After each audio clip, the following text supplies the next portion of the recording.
کے سہارے کی ضرورت نہیں ہے، جس کو اللہ کا سہارا ہے اسے کسی اور سہارے کی ضرورت نہیں۔ وہی تو ایک در ہے جس میں سفارش کی ضرورت نہیں ہے، وہ ہر ایک کی سنتا ہے۔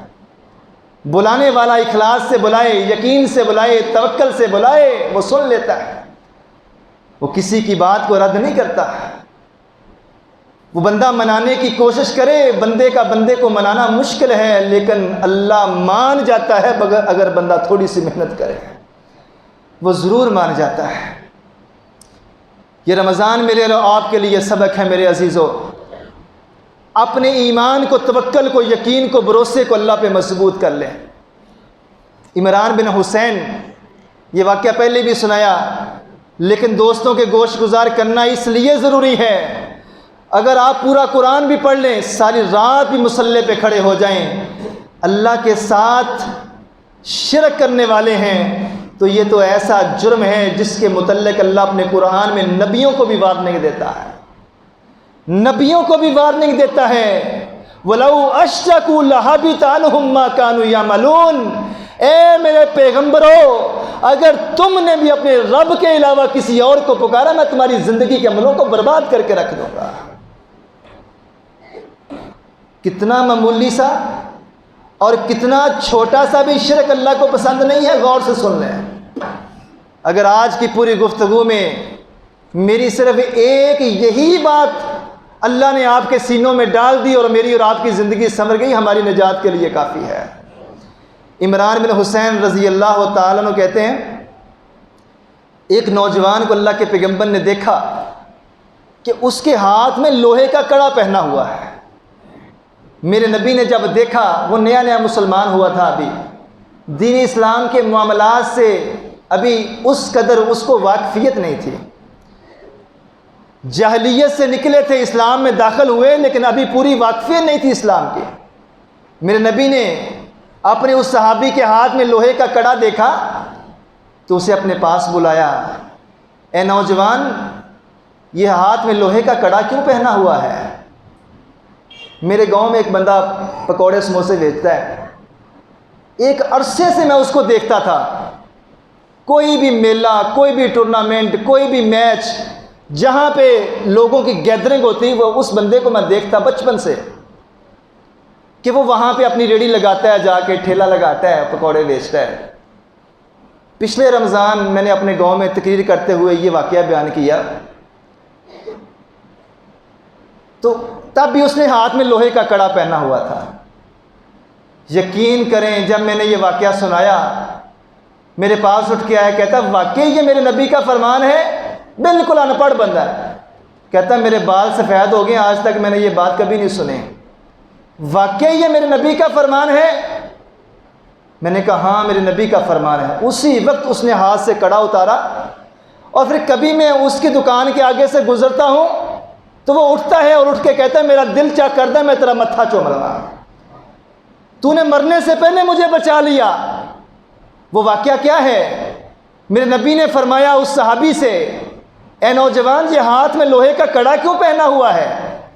تو وہ نوجوان کہتا ہے اللہ کے رسول، میرے جسم میں درد رہتا ہے، یہ کڑا میں نے اس لیے پہنا ہے کہ یہ اس کڑے کے پہننے سے میرے جسم کی دردیں کم ہوتی ہیں، بیماریوں سے بچنے کا عقیدہ یقین رکھتے ہوئے یہ کڑا میں نے پہنا ہوا ہے۔ رسول اللہ صلی اللہ علیہ وآلہ وسلم نے فرمایا، اے میرے صحابی، تیرا ایک بے جان لوہے کے کڑے پہ یقین ہے، تیرا اپنے رب پہ یقین کیوں نہیں ہے؟ آج کتنی ایسی میری مائیں بہنیں ہیں جو بچے کو نہلا کے سرما ڈالتی ہیں تو کان کے پیچھے سرما لگا دیتی ہیں کہ نظر نہ لگ جائے۔ کتنی میری ایسی مائیں بہنیں ہیں جو بچے کو سرما لگاتی ہیں تو آواز آتی ہے گھر سے، بڑی ماں کی، سرما لگا بچے کو نظر نہ لگ جائے۔ بچے کے ہاتھ میں کلائی میں کالا دھاگا باندھ دیا جاتا ہے، بچے کے سرہانے تالا رکھ دیا جاتا ہے، بچے کے سرہانے جب وہ ابھی بالکل نامولود ہوتا ہے تو اس کے سرہانے کو لوہے کی چیز رکھی جاتی ہے۔ سوچ فکر کیا ہے؟ بچے کو نظر نہ لگ جائے۔ اتنی خوبصورت بلڈنگ بنا کے اوپر ہنڈیاں رکھ دی جاتی ہے، کروڑوں کی گاڑی لے کے آگے چھتر جوتا لٹکا لیا جاتا ہے۔ یہ ساری وہ باتیں ہیں جو انسان کے اندر بدشگونی پیدا کرتی ہیں اور اپنے اللہ سے انسان کا توکل اور یقین کمزور کرنے والی ہے۔ فرمایا میرے صحابی، یہ کڑا تو نے اس نیت سے پہنا ہے کہ تجھے بیماریوں سے بچاتا ہے، جبکہ اللہ تو قرآن میں کہتا ہے وَإِذَا مَرِضْتُ فَهُوَ يَشْفِينِ، جب میرا کوئی بندہ بیمار ہوتا ہے میں اللہ ہی اسے شفا دیتا ہوں۔ بیماری بھی اللہ کی طرف سے ہے، شفا بھی اللہ کی طرف سے ہے۔ وہاں میرے نبی نے تاریخ ساز الفاظ فرمایا ہے میرے صحابی، وَإِن مُتَّ، اگر اس کڑے کو پہنے ہوئے، اس یقین، اس امید، اس سوچ کے تحت تجھے موت آ گئی کہ چھلا، گڑا، داغا، انگوٹھی یہ تجھے بیماریوں سے بچاتا ہے، نقصان سے بچاتا ہے، یاد رکھنا پھر تیری موت اسلام والی موت نہیں ہوگی۔ جب تو مرے گا تیری موت محمد الرسول اللہ کے امتی کی حیثیت سے موت نہیں ہوگی۔ یہ میں کوئی قصہ کہانی نہیں سنا رہا، اللہ کے رسول تو انہی چیزوں کو توڑنے کے لیے آئے تھے، انہی چیزوں سے لوگوں کو چھڑا کر ایک اللہ پہ یقین، بھروسہ اور توکل کروانے کے لیے اللہ تعالیٰ نے اپنے نبی کو دنیا میں بھیجا تھا۔ میرے عزیزوں، اس رمضان میں اگر اللہ کے قریب ہونے کا ہمیں موقع ملا ہے تو اللہ کے پورے قریب ہو جائیں، سارے در چھوڑ دیں، صرف ایک اللہ کا در سنبھال لیں۔ جو اللہ کے در کا سوالی بن جاتا ہے پھر اللہ کسی اور کے آگے اسے جھکنے نہیں دیتا۔ اللہ کا وعدہ ہے وَمَن يَتَّقِ اللَّهَ يَجْعَل لَّهُ مَخْرَجًا وَيَرْزُقْهُ مِنْ حَيْثُ لَا يَحْتَسِبُ، جو بندہ اللہ کے سامنے کھڑا ہونے سے ڈر جاتا ہے، اللہ فرماتے ہیں قرآن پاک کے اندر، مجھے اللہ کا اس سے وعدہ ہے، میں اللہ اسے وہاں سے رزق عطا کروں گا جہاں سے کبھی اس کا وہم و گمان بھی نہیں ہے۔ صرف میرے در کا سوالی بن جا، سارے در چھوڑ دے، ہر جگہ سے امیدیں توڑ دے، صرف ایک اللہ سے اپنی امیدیں، اپنا ناطہ، اپنا واسطہ مضبوط کر لے، وگرنہ اگر شرک کی حالت میں انسان کی موت ہو جاتی ہے تو پھر انسان کا اگلا سفر اللہ کی جنت کی طرف نہیں ہے بلکہ اللہ کی جہنم کی طرف ہے۔ اور یاد رکھیے وہ جہنم، میں ڈرا نہیں رہا، جنت اور جہنم اللہ کی دو نشانیاں ہیں۔ اللہ والے ان کے لیے جنت ہے، اور جو اللہ رب الرحمن کے نافرمان ہیں ان کے لیے وعید بھی ہے۔ میرے نبی نے فرمایا اللہ تعالیٰ نے جہنم کی آگ کو 3000 سال تک جلایا اور بھڑکایا ہے۔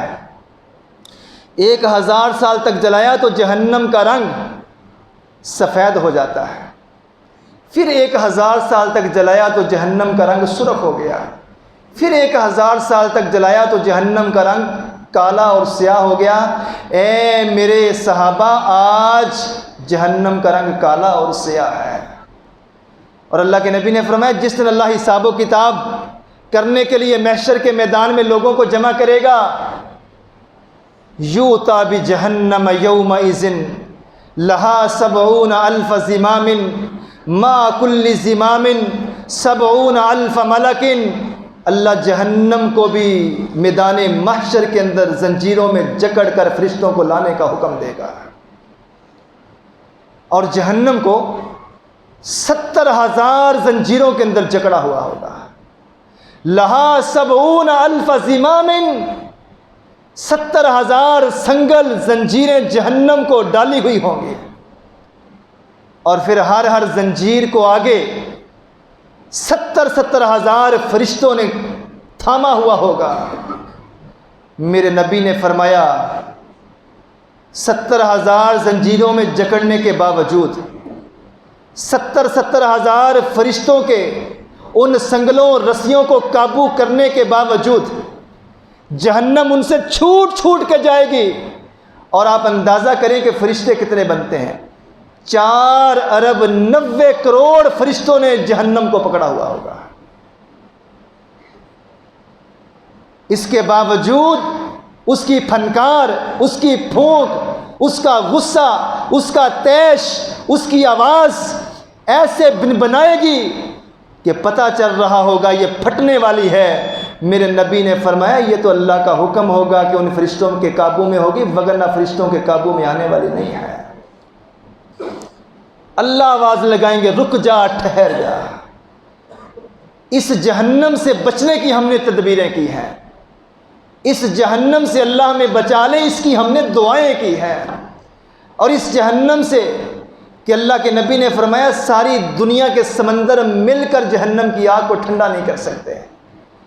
عبداللہ بن مسعود رضی اللہ تعالی فرماتے ہیں لیکن بندہ مومن جب ندامت، شرمندگی، اعتراف گناہ، اپنے جرم کا احساس، اپنی نافرمانیاں، اللہ کی عطائیں، اللہ کی رحمتیں دیکھ کر، سوچ کر، تنہائی میں بیٹھ کر، کبھی اکیلے میں اسے احساس ہو جائے کہ جو کر رہا ہوں وہ اچھا نہیں کر رہا، اللہ میری نافرمانیوں کے باوجود مجھے نواز رہا ہے، میری نافرمانیوں کے باوجود مجھے اندھا نہیں کر رہا، مجھے لولا لنگڑا نہیں کر رہا، میرا رزق بند نہیں کر رہا، یہ تنہائی میں بیٹھا سوچتا ہے، اور سوچتے سوچتے اس کی آنکھ سے آنسو کا ایک قطرہ نکل آتا ہے۔ وَإِن كَانَ مِثْلُ الذُّبَابِ، اللہ کے نبی نے فرمایا وہ جہنم جسے ساری دنیا کے پانی مل کر ٹھنڈا نہیں کر سکتے، بجھا نہیں سکتے، یہ بندہ مومن کی آنکھ سے نکلا ہوا مکھی کے سر کے برابر آنسو کا قطرہ اللہ کی جہنم کو ٹھنڈا کر دیتا ہے۔ اور اللہ کے نبی نے فرمایا جو شخص 3 بار اللہ سے یہ دعا کر لے، اللہم انی اسألک الجنت الفردوس، اے اللہ میں تجھ سے تیری جنت کا سوال کرتا ہوں، اے اللہ میں تجھ سے تیری جنت کا سوال کرتا ہوں، اے اللہ مجھے اپنی جنت کا داخلہ عطا فرما دینا۔ میرے نبی نے فرمایا خود جنت بھی بول کے کہتی ہے ربا اسے مجھ میں داخل فرما دے۔